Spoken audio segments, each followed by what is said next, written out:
Sathyajothi films பிரம்மாண்ட தயாரிப்பில் தனுஷ் நடிக்கும் கேப்டன் மில்லர் வெற்றி நடை போடுகிறது உலகமெங்கும். பொங்கலோ பொங்கல், தி சென்னை சில்க்ஸின் happy Pongal. Let the celebrations begin. இது எம்எல்ஏ வீடுன்னு சொன்னா எவன் வந்து கேட்பான்? எவனா இருந்தாலும் பொத்திக்கிட்டு போவான்ற வார்த்தையை அழுத்தி சொல்றாங்க. வாயை திறந்து அப்படியே சொல்றாங்க, நீங்க 2 பேரும் ரெட் லைட் ஏரியாவுக்கு போங்க, நல்லா சம்பாதிக்கலாம். அப்படி இல்லைன்னா வீட்டுல ஆள் வர வச்சு சம்பாதிங்க. துணி காய வைக்கலன்னு சொல்லி குழம்பு கரண்டி வச்சு என் உடம்பு ஃபுல்லா அடிச்சு, என் கண்ணுல அடிச்சு வீங்கிருச்சு. ட்ரெஸ்ஸை கலட்டி துரத்துனாங்க, எம்எல்ஏ மருமகள்னு மிரட்டுனாங்க. பணிப்பெண் முன்வைத்த குற்றச்சாட்டு, மெர்லின் கொடுத்த ஆடியோ விளக்கம். என்ன நடந்தது திருவான்மையூர் வீட்டில்? ரேகா, உனக்கு அக்காவை பத்தி நல்லாவே தெரியும். அக்கா உன்னை எந்த விதத்திலையும் கஷ்டப்படுத்துறதுன்னு நினைச்சதே இல்லை. அடுத்தடுத்து நடக்கும் பரபரப்பு சம்பவம். கள்ளக்குறிச்சி மாவட்டம் உளுந்தூர்பேட்டை வட்டம் திருநாவலூர் காவல் நிலைய எல்லைக்கு உட்பட்டது திருநருங்குன்றம். இப்பகுதியில் வசிக்கும் பட்டியல் சமூகத்தைச் சேர்ந்தவர் வீரமணி. இவரது மனைவி செல்வி. இந்த தம்பதிக்கு ரேகா என்ற மகள் ஒருவர் உள்ளார். இவர்கள் குடும்பமாக திருநருங்குன்றம் பகுதியிலேயே வசித்து வந்துள்ளனர். இந்த தம்பதிக்கு 12ஆம் வகுப்பு முடித்த ஒரு மகள் உண்டு. இந்த நிலையில் கடந்த 4 ஆண்டுகளுக்கு முன்பு வீரமணி மும்பைக்கு வேலைக்கு செல்வதாக கூறிவிட்டு சென்றுள்ளார். ஆனால் அதன் பிறகு வீடு திரும்பவே இல்லை என கூறப்படுகிறது. இதனால் குடும்ப வறுமையின் காரணமாக வீரமணியின் மனைவி செல்வி சென்னை குளப்பாக்கம் பகுதியில் உள்ள ஒரு வீட்டில் வேலை செய்து குடும்பம் நடத்தி வந்துள்ளார். சென்னை கொளப்பாக்கம் பகுதியில் வீட்டு வேலை செய்து கொண்டிருந்த தாய் செல்விக்கு சித்ரா என்ற இடைத்தரகர் மூலம் வேலை இருப்பது தெரிய வந்துள்ளது. இதையடுத்து 12ஆம் வகுப்பு முடித்திருந்த மகள் ரேகாவை பல்லாவரம் தொகுதி திமுக எம்எல்ஏ கருணாநிதியின் மகன் ஆண்டோ மதிவாணனின் திருவான்மையூர் வீட்டில் கடந்த 2023ஆம் ஆண்டு ஏப்ரல் மாதம் 26ஆம் தேதி வீட்டு வேலைக்கு சேர்த்து விட்டுள்ளார். அப்போது ரேகா 12ஆம் வகுப்பு தேர்ச்சி பெற்றுள்ளதை தெரிந்து திமுக எம்எல்ஏ மகன் ஆண்டோ மதிவாணன் மற்றும் அவரது மனைவி மார்லினா ஆகியோர் மேற்படிப்பை நாங்க படிக்க வைக்கிறோம் என கூறியதாக சொல்லப்படுகிறது. இதனால் தாய் செல்வியும் மகளை சரியான இடத்தில்தான் சேர்த்து விட்டுள்ளோம் என நம்பிக்கையாக இருந்ததாக சொல்லப்படுகிறது. இந்த நிலையில் பணிக்கு சேர்ந்த பிறகுதான் ரேகாவிற்கு எம்எல்ஏ மகன் குடும்பத்தினரின் நடவடிக்கையில் உடன்பாடில்லை என சொல்லப்படுகிறது. முதல் மாதத்தில் சம்பளமாக பேசிய 16,000 ரூபாய் பணத்தை விட மிக குறைந்த தொகையான 5,000 ரூபாய் கொடுத்ததாக சொல்லப்படுகிறது. ஆனால் வேலை மட்டும் அதிகம் வாங்கியதால் சுதாரித்துக் கொண்ட ரேகா சென்ற 2023ஆம் ஆண்டு ஆகஸ்ட் மாதமே வேலை பிடிக்கவில்லை எனவும் வீட்டிற்கு திரும்ப செல்ல போவதாகவும் தெரிவித்துள்ளார். அதை கேட்டு ஆத்திரமடைந்த ஆண்ட்ரோ மதிவாணன் மற்றும் அவரது மனைவி மெர்லினா ரேகாவின் செல்போனை பிடுங்கிக் கொண்டு தொடர்ந்து சித்திரவதை செய்து வந்ததாக கூறப்படுகிறது. ஊரிலிருந்து ரேகாவின் தாய் அழைக்கும் போதெல்லாம் ரேகா வேலையாக இருப்பதாகவும் பெங்களூரு சென்று இருப்பதாகவும் கூறி சமாளித்துக் கொண்டிருந்ததாக சொல்லப்படுகிறது. ஆனால் தொடர்ந்து ரேகாவை வீட்டு வேலையை மணிக்கணக்காக செய்ய சொல்லி ஆண்ட்ரோ மதிவாணன் மற்றும் அவரது மனைவி மெர்லினா கொத்தடிமை போல நடத்தி வந்துள்ளனர். அத்துடன் தினம்தோறும் இளம்பெண் ரேகாவிற்கு இரவு பகல் பார்க்காமல் வேலை வாங்கியதுடன் அவரது கை, கன்னம், முதுகு ஆகிய பகுதிகளில் சூடு வைத்தும் முடியை பிடுங்கியும் சித்திரவதை செய்துள்ளனர். இதனால் அவர் உடல் முழுவதும் தழும்புகள் ஏற்பட்டுள்ளது. இந்த நிலையில்தான் ஆண்ட்ரோ மதிவாணன் மற்றும் அவரது மனைவி மெர்லினா பொங்கல் திருவிழாவிற்கு ரேகாவை சொந்த ஊரில் நடந்ததை சொல்லக்கூடாது என மிரட்டியதாக சொல்லப்படுகிறது. அப்போது பெண்ணின் உடலில் சூடு வைத்திருப்பதை பார்த்து பெற்றோர்கள் அதிர்ச்சி அடைந்துள்ளனர். உடனே இளம்பெண்ணை உளுந்தூர்பேட்டையில் உள்ள அரசு மருத்துவமனையில் சிகிச்சைக்காக சேர்த்தனர். பின்னர் மருத்துவமனை நிர்வாகம் அளித்த தகவலின் பேரில் அம்மாவட்ட போலீசார் விசாரணை நடத்தினர்.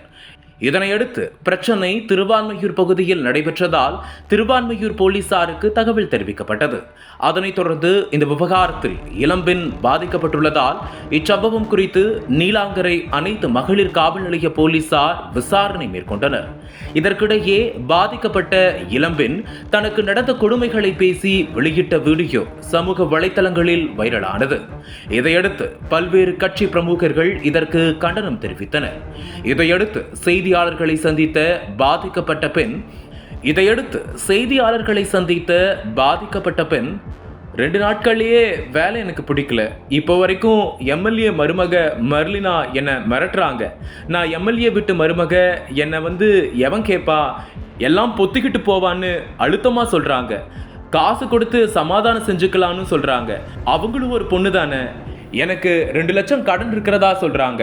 அதை நானும் எங்கள் அம்மாவும் ரெட் லைட் ஏரியாவுக்கு போனால் கூட கடனை அடைக்க முடியாதுன்னு கேவலமாக பேசுகிறாங்க. காயத்தை எல்லாம் மருதாணி வச்சு மறைக்க சொன்னாங்க.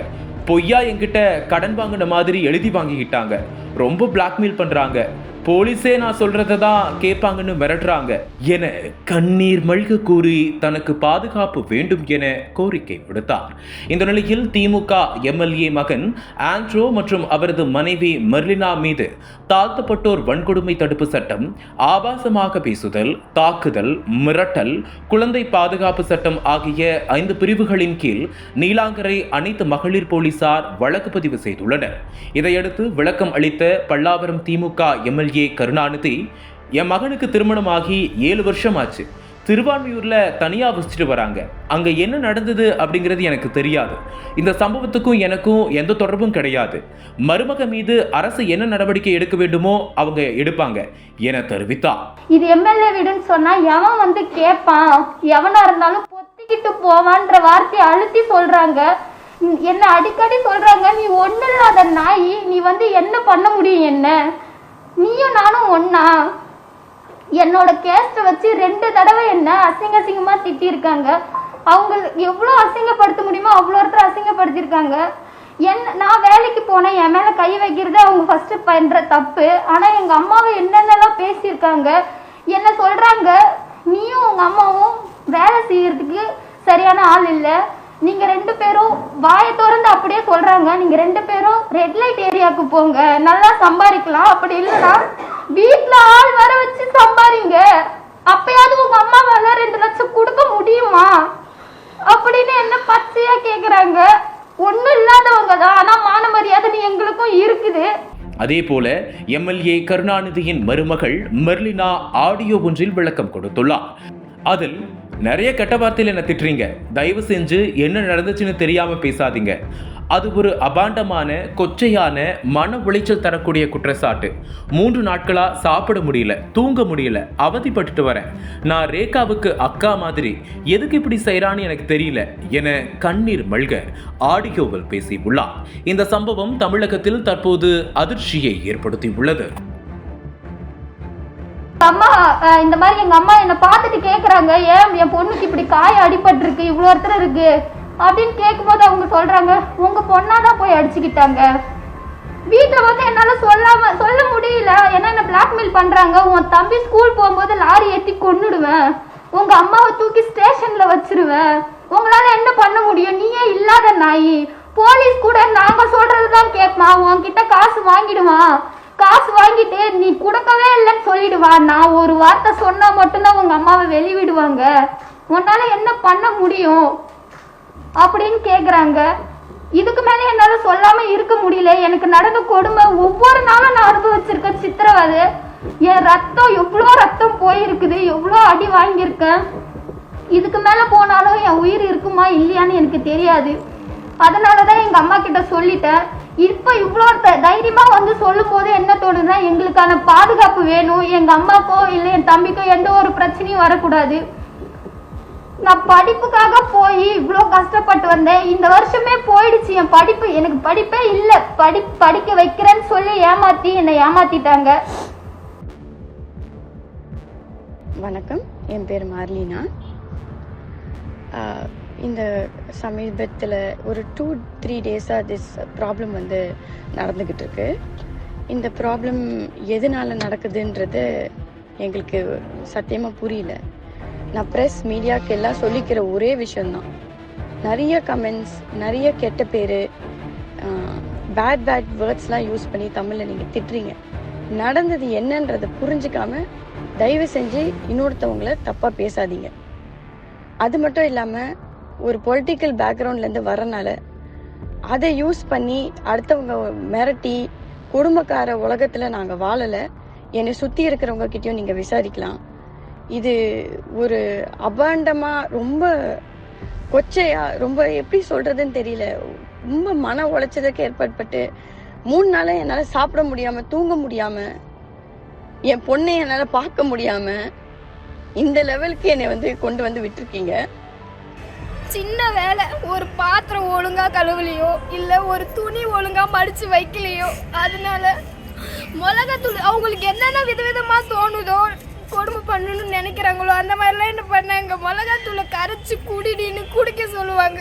குடிச்சிட்டு உள்ள ஃபுல்லாக எரியும். என்ன பண்ணுறதுன்னு தெரியாமல் டைல்ஸ் படுத்து துடிப்பேன். என்னால் முடியலக்கா ஏதாவது பண்ணுங்கன்னு. தண்ணி கூட குடிக்க கூடாதுன்னு அவ்வளோ கொடுமைப்படுத்தினாங்க. என்ன பண்ணுறதுன்னு தெரியல. கம்ப்ளைண்ட் பண்ணிக்கிட்டே இருப்பாங்க. அவங்க இது பண்ணுறான்னு சொல்லி என்ன கம்ப்ளைண்ட் பண்ணிக்கிட்டே இருப்பாங்க. அது வரைக்கும் 1 ரூபா கூட என் கையில் கொடுத்ததே இல்லை. 7 மாதம் வேலை செய்கிறோம், 1 நாள் சம்பளம் கூட எனக்கு கொடுத்ததே இல்லை. நம்ம வீட்டில் எல்லாரும் வேலைக்கு போனால் வேலை செய்வாங்க. அவங்களால முடிஞ்சாதான் செய்வாங்க, முடியல செய்ய மாட்டாங்க. உன்னால் முடியுதோ முடியல நீ செஞ்சே ஆகணும். வேலைன்னா பொறுமையாக செய்யக்கூடாது. அவங்களை பொறுத்தாலும் ஃபாஸ்ட்டாக செய்யணும். எந்த ஒரு வேலை செஞ்சாலும் ஓடிக்கிட்டே இருக்கணும். இந்த வேலை செய்யும்போது இந்த வேலையை உருப்படியாக என்னை முடிக்க விடவே மாட்டாங்க. நீ அந்த வேலையை செய்யணுவாங்க. அந்த வேலை செய்ய போனால் இது ஏன் முடிக்கலன்னு சொல்லிட்டு அடிப்பாங்க. இது இல்லை, ஏன் தப்பு எதுவுமே இல்லை. நான் செஞ்சுட்டு இருக்கும்போது நீங்கள் ஏன் அந்த வேலைக்கு கூப்பிடுறீங்க? இதுக்கு பின்னாடி யார் இருக்கா? அந்த பொண்ணு என் வீட்டில் ஒரு பொண்ணாக தான் நான் பார்த்துருக்கேன் இது வரைக்கும். அது அவளுக்கே நல்லா தெரியும். இந்த மெசேஜை என்னால் அவனால் டைரெக்டாக கன்வே பண்ண முடியல. உங்களால் முடிஞ்சா நான் சொல்கிற மெசேஜை அவகிட்ட கன்வே பண்ணிடுங்க. ரேகா, உனக்கு அக்காவை பற்றி நல்லாவே தெரியும். அக்கா உன்னை எந்த விதத்துலையும் கஷ்டப்படுத்துறதுன்னு நினச்சதே இல்லை.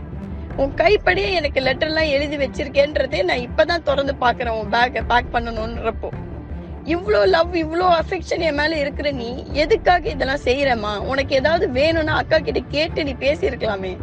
எதுக்காக நீ இவ்வளோ தூரம் ஒரு ஃபேமிலியை டேமேஜ் பண்ணுறமா? அது உனக்கு அதோட சீரியஸ்னஸ் புரியாமல் நீ இதெல்லாம் செஞ்சிட்டு இருக்க. இட்ஸ் நாட் ரைட்மா. உனக்கு புரியல. இப்போ என்னை பற்றி, அண்ணனை பற்றி நீ பேசுகிற, பாப்பாவை பற்றி பேசுகிற, சரி பரவாயில்ல நீ பேசிட்ட. எங்கள் மாமனார் என்னம்மா பண்ணாரு? எத்தனை வருஷம் உழைப்பு தெரியுமாமா? நைட்டும் பகலும் தூங்காமல் எவ்வளோ பேரை பார்த்து கஷ்டப்பட்டு. எங்க ஃபேமிலிக்குள்ளேயே இதனால ஒரு பெரிய பிரச்சனை ஏற்படும் இல்லம்மா? அதெல்லாம் நீ யோசிக்க மாட்டியா? தயவு செஞ்சு நான் உன்கிட்ட சொல்றேன், எந்த புகார் நீ கொடுக்குற மாதிரி இருந்துச்சுனாலும் நீ எங்களை பத்தி கூட பேசு. ஆனா நீ பொது வாழ்க்கையில இருக்கிறவங்களை இழுத்து அட்டென்ஷன் கொண்டு வரணும்னு நினைக்க கூடாதுமா. It's not right. பண்ணியிருக்காங்க சார். இதுக்கு முன்னாடி என் முடி ரொம்ப நீட்டாகவே இருந்துச்சு. எல்லாமே சிசர் வச்சு கொஞ்சம் கொஞ்சமாக என் முடியெல்லாம் கட் பண்ணி வச்சுருக்காங்க சார். முன்னாடி ஃபுல்லாமே கட் பண்ணி வச்சுருக்காங்க சார்.